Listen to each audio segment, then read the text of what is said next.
It's easy to become spoiled when you get used to having an abundance in the physical and the spiritual as well. As Christians, we often become complacent about our faith and forget those fellow believers around the world that are being persecuted daily because they proclaim Christ even unto death.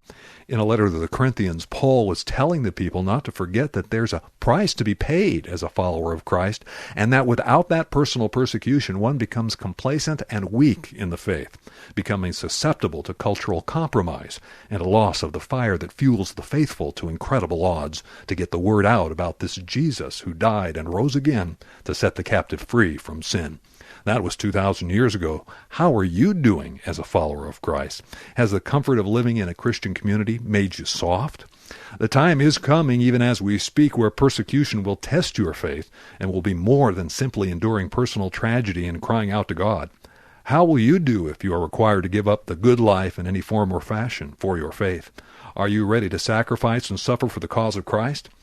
On the list of what's important to you, how many things could you let fall to the ground if you had to make a choice between them and Jesus?